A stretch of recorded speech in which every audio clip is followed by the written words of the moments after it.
hijjul bait man istata'a ilaihi sabila. Sadaqallahul azim wa qad balagha rasuluhu an-nabiyyul habibul karim wa nahnu 'ala dzalika minasyahidin wasyakirin walhamdulillahi rabbil alamin.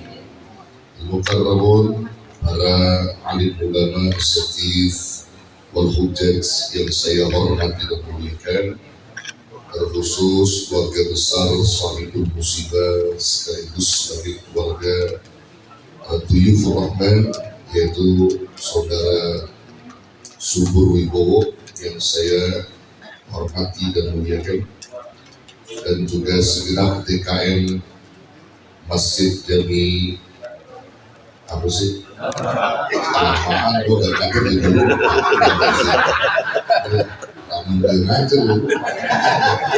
Al-Barokah Ustaz Haji Basudin yang saya hormati dan muliakan, Ustaz Hamai, Ustaz Idrus, dan semua yang hadir. RT ada RT hadir, alhamdulillah. Saya doain RT yang tahlil nanti jadi lurah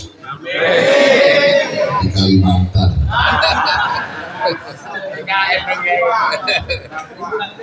Juga di Rahman kita saudara Muhammad sudah di Rahman Maulana Hidayatullah, insyaallah di Rahman kita tadi itu ya, yang saya banggakan, dan mudah-mudahan diberi sehat ya, kemudian jalan lancar, berkah, nanti pulang bawa pulau yang makbullah. Saudara, pertama kita bersyukur kepada Allah di malam ini, bertepatan malam menuju hari juga adik dari Ibu Rahman kita, anak Wibowo, yang namanya almarhum Muhammad Sofih bin Subur Wibowo. Jadi saya masih kebayang nih wajah beliau ya, yang suka main adro. Saya dapat kabar dari Wibowo itu, saya nggak sempat kemari lantaran saya masih di luar. Akhirnya saya kumpulin 30 jamaah, saya sholat goib di luar buat ini. Di majlis lagi ngingetin kita, pisang-pisang itu di depan kita, makanan lagi ngingetin kita. Yang hari ini almarhum Sofi, kita lagi menuju harinya. Nanti suatu ketika kata pisang, ntar lu sama main lu ntar katanya. Yang artinya lagi dinasihatin semua nih, lagi dinasihatin, lu juga nanti bakal diginiin katanya. Hari ini pisang ada di sini, nanti temen gua bakal ada di rumah NTB. Kita lagi dinasihatin. Nah, karena kita lagi dinasihatin, maka cerdasnya orang-orang yang beriman, maka sesungguhnya kematian itu biar bagaimanapun cepat atau lambat bakal jumpain kita. Betul? Ya. Karena itu para ulama kita sudah menuturkan tentang rahasia kematian tadi. Salasun min asraril maut. Ada 3 rahasia kematian yang orang tidak pernah tahu. Mana itu? Yang pertama menyangkut az-zaman. Zaman adalah waktu, al-waqt. Waktu diidentifikasikan kepada hari, bulan, tanggal, tahun. Hari apa kita mati? Wallahu a'lam. Tanggal berapa kita mati? Wallahu a'lam. Bulan apa kita mati? Wallahu a'lam. Tahun berapa kita mati? Wallahu a'lam. Rahasia. Makanya kalau ada orang yang mati tiba-tiba, jangan heran. Karena memang itu rahasia. Qadarullahnya si fulan hari ini, wallahu a'lam, kita tidak pernah tahu. Hanya qadarullah, garisnya yang tahu antara Allah, yang Allah berikan kematian kepada seorang hamba. Zaman, waktu, nggak ada yang tahu. Ya. Makanya antum kalau ada orang mati mendadak tuh suka ngomong begini nih. Ya, siapa meninggal? Si fulan. Innalillahi wa inna ilaihi raji'un. Tadi pagi makan bubur bareng sama gue, siang udah mati. Jangan heran, itu berita biasa Pak. Yang kagak biasa, pagi mati, siang makan bubur bareng. Itu kagak biasa itu. Betul. Ini kalau pagi makan bubur bareng, siang mati, biasa itu. Yang berapa kalau pagi mati, malam mancing bareng, nah itu. Berarti lu mancing mau ngerti itu. Saudara yang dirahmati Allah, itu biasa gitu. Iya, biasa gitu. Ada yang matinya tiba-tiba ada. Wallahu a'lam, ada yang tahu semua. Yang sakitnya dia nggak rasa seperti almarhum ini, ya kan? Lagi mana waktu itu? Bulu tangkis. Ya. Kalau dipikir sholat udah sempurna tuh dia. Zuhur subuh kan udah. Oh iya, ngimami lagi tuh. Masya Allah. Di masjid. Iya luar biasa. Waktu itu udah sempurna tuh dalam sehari itu. Udah sempurna gitu. Masya Allah, main tenis tiba-tiba dipanggil sama malaikat maut. Ya, nggak pernah tahu dia juga Sofi itu. Ya, nggak pernah tahu, tapi Allah lebih sayang sama Sofi. Dipanggil lebih dulu. Tuh. Jadi kalau Sofi mati mendadak, meninggal mendadak, jangan heran, memang udah kodar dulu. Ya, jangan yang kalau kita heran, nggak biasa kalau malam ini Sofi bareng sama kita juga kita. Tapi dia hadir Pak Sofi. Amin. Dia melihat dan orang yang meninggal dunia melihat. Siapa-siapa yang hadir itu melihat. Ya. Lagi ditahlilin melihat. Semamai di Basuni dilihat. Yang makan badan tahlil itu lihat juga. Yang ada lihat itu. Masya Allah. Tapi sudah ya, orang meninggalnya yang begini ini sedekahnya Pak. Kalau ente kagak habisin, dia lagi kecewa. Makanya habisin ntar tuh. Makanan macam kagak diajarin kayaknya. Maka disuruh makanan. Jadi saudara yang dirahmati Allah, ini yang pertama nih, rahasia kematian az-zaman, waktu paling tahu. Lah yang kedua, rahasia kematian kata ulama al-makan. Makan itu menyangkut tempat. Ya, tempat diidentifikasikan di darat, laut, udara. Darat menyangkut rumah sakit, sekolah, ya, jalanan, udara. Ada orang di darat mati, makan permen mati. Yang di jalan makan permen mati. Tiba-tiba truk lewat. Masya Allah. Gak tahu kita. Yang di laut mati. Udara begitu. Itu menyangkut tempat. Gak ada yang tahu. Dulu beberapa tahun yang lalu, ya, Indonesia pengen beli pesawat Sukhoi dari Rusia, betul? Pesawat Sukhoi dari Rusia yang wah pesawat canggih pengen dibeli di Indonesia. Didatangkan tuh pilot yang paling ahlinya, yang jam terbangnya itu nggak bisa, wah luar biasa, jam terbangnya udah luar biasa pilot. Gak pernah celaka tuh pilot sudah. Datang ke Indonesia untuk mengetes pesawat Sukhoi yang canggih itu. Bayangkan, diajak pramugari beberapa orang Indonesia dia terbang. Begitu terbang, nabrak apa? Gunung Salak dihajar ditabrak sama dia, bayangkan tuh. Gunung Salak ditabrak. Ini pilot lahirnya di Rusia, orang Rusia kagak pernah mikir kalau mati di Gunung Salak, betul? Bayangkan, jauh-jauh Rusia matinya di Gunung Salak. Ustaz Mama kita tahu mati di gunung apa nanti. Sudah ada yang dirahmati Allah ini. Kamu tidak tahu. Itu rahasia. Mati jadi mana nggak ada yang tahu. Baru yang ketiga nih. Yang ketiga al-kaifiyah, cara. Rahasia kematian yang ketiga adalah cara. Nah kaifiyah inilah yang kita harus cari. Kaifiyah cara kematian itu jangan dilihat sabab Pak. Sabab macam-macam. Cara cuma dua, su'ul khotimah atau husnul khotimah. Itu cara. Kalau sebab banyak, sebab kematian banyak. Al-maut wahid, wasbabuha katsir. Maut itu sekali, sebabnya banyak. Jangan kita menghukum orang yang mati misalnya dibunuh orang, ditembak orang, dibacok orang gitu ya. Kita menghukum bahwa dia itu su'ul khotimah, jangan dulu. Itu bukan menjadikan cara, itu sebab doang. Ya. Nabi Zakaria matinya dimutilasi sudah. Nabi Zakaria dimutilasi matinya, dibelah untuk di pohon sama musuh-musuh itu digergaji. Nabi itu sebab kematiannya digergaji, mutilasi. Itu Nabi. Jadi kalau ada orang yang mati digergaji, jangan kita bilang oh berusuh. Nah. Iya. Nah, su'ul khotimah, husnul khotimah itu diberlakukan sesuai dengan kebiasaan hidup dia. Kalau biasa hidupnya bagus, matiin juga bagus. Biasa hidupnya jelek, matiin juga jelek. Disesuaikan dengan cara kebiasaan hidupnya berdasarkan hadis. Yamutul mar'u ala ma'asya'ih wa yub'atsu ala ma mata'ih. Matinya seseorang itu disesuaikan dengan cara kebiasaan hidupnya sehari-hari, dan bangkitnya seseorang dari alam kuburnya disesuaikan dengan cara matinya. Kalau dia hidupnya bagus, matinya bagus, bangkitnya juga bakal bagus, Pak. Tuh. Dia sering duha, matinya gak jauh lagi tuh. Sering imamin sholat kayak Sofi, habis subuh dia imamin tuh.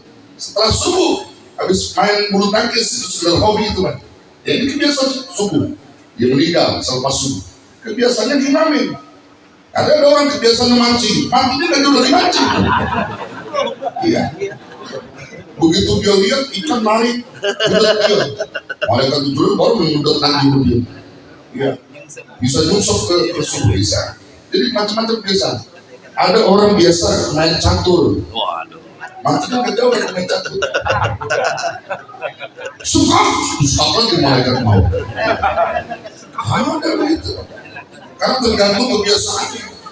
Kalau orang biasa dikir kayak antum ini, biasa tahlil, ya kan? Maulid, duduk begini nih, mati antum gak jauh nih, lagi begini nih.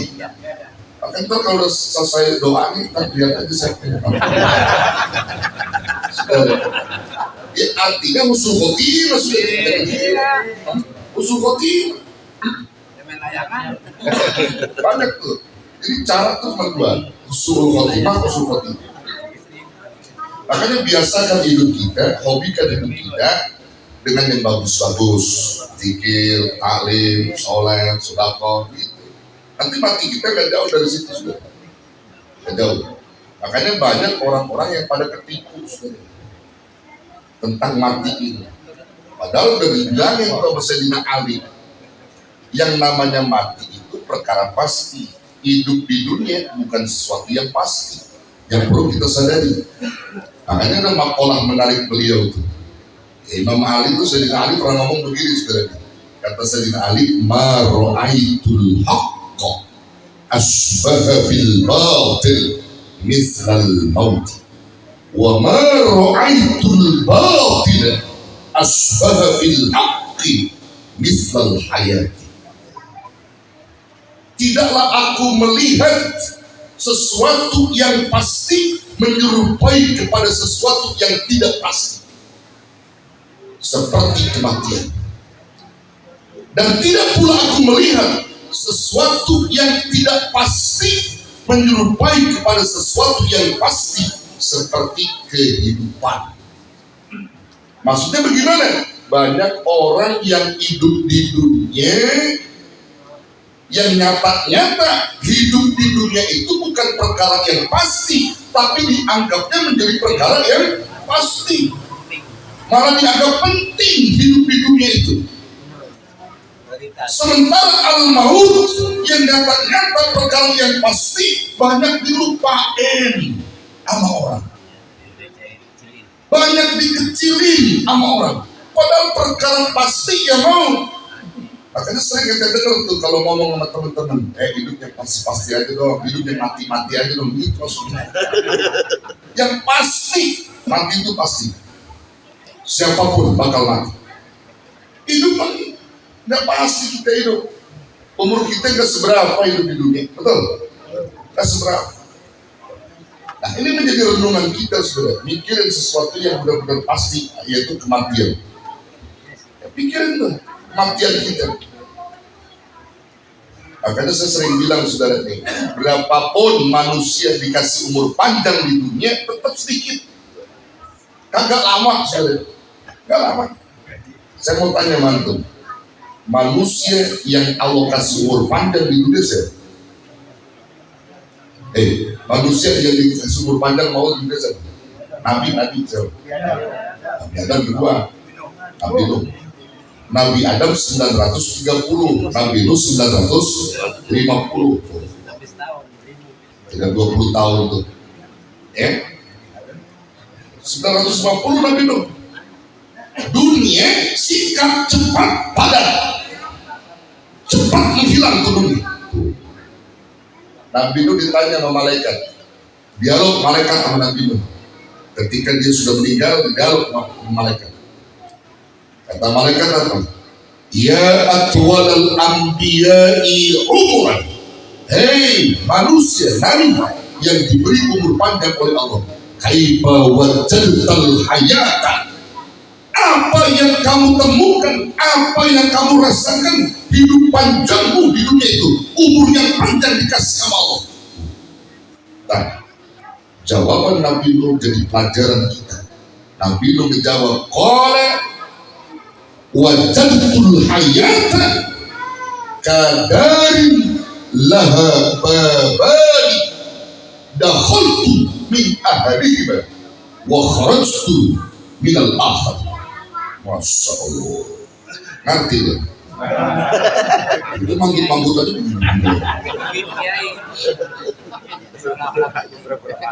Jawab Nabi Nuh, saudara, kata dia, aku rasakan hidup di dunia yang kata ente umur panjang itu seperti sebuah rumah yang punya dua pintu. Kadarin laha babani, rumah punya dua pintu, pintu depan, pintu belakang. Dakhaltu min ahadihima, aku masuk dari pintu yang satu, wa kharajtu minal akhar, dan aku keluar dari pintu yang lain. Pintu depan aku masuk, pintu belakang aku keluar. Pertanyaan saya, rata-rata kalau rumah di umumnya jarak pintu satu, pintu depan, pintu belakang, berapa lama kita tempuh untuk menuju pintu itu? Atau jaraknya berapa tuh? Ada 20 kilo. Paling meteran, ya. Paling meteran. Nah kalau berapa meter kita tempuh berapa menit tuh? Ya, 1-2 menit. Itulah kehidupan. Umur Nabi Nuh 950 itu kehidupan. Sampai dia mengkiaskan seperti sebuah rumah. Bagaimana umur kita yang di sini? Umur umat Nabi itu rata-rata antara 60-70. Ya. Ini yang perlu antum sadari nih. Nabi Nuh, Nabi kita udah ngomong nih. Menariknya saudara, Nabi kita ngomongnya begini nih tentang kita nih, tentang umur kita. Hasaduhu ummati baina siti wassabain. Panennya umatku itu antara umur 60-70. Panen, disebutnya panen nama Nabi. Maksudnya panen itu berakhir. Nanti matinya umatku rata-rata di waktu panennya itu umur 60 dan 70, antara itu. Ya, kalau ada orang sekarang nih, ya, umurnya ada yang 69 tahun 11 bulan, dia lagi makan enak, biarin. Sebulan lagi biarin. Jangan biar baru kalau kita bilang. Dia mau minta ajak keragunan, ajak. Sudah ada yang dalam itu. Jadi Nabi nyebutnya panen, saudara. Bayangkan. Nah, maksudnya bagaimana? Ulama-ulama kita bilang, kalau ada orang umurnya udah 50 ke atas, itu pengen panen dia, tinggal nunggu panen. Kalau orang panen kan seneng, banyak hasilnya, betul. Jangan sampai ini paceklik, umur 60 paceklik, panen ente gagal, hama semua. Gabung ente, pulang kagak bawa apa-apa, cuman hama wereng ente bawa. Ya Allah ya Rob, malu sama Allah saudara. Umur 50-60 kudu mikir, banyak zikir, deketin masjid, deketin ulama. Ini 50 ke atas mancing mulu kerjaan. Betul. Ya mancing bukan kagak boleh, saudara, bukan boleh, asal ingat Pak, begitu. Bukan kagak boleh, boleh mancing. Kalau secara syariat, kalau tasawuf melarang. Iya, boleh. Lagi lu mancing ikan emas, baru 2 kilo, 3 kilo, mau ke rumah gua bener-bener. Boleh, saudara, salah. Boleh. Boleh lu pecah dah, boleh lu pecah, boleh ke rumah udah matangnya. Nah, kalau orang mancing, kan cirinya kelihatan, orang mancing kelihatan. Bukan orang mancing, rata-rata yang hobi mancing kelihatan dari wajahnya, dari mulutnya. Ikan mau yang dari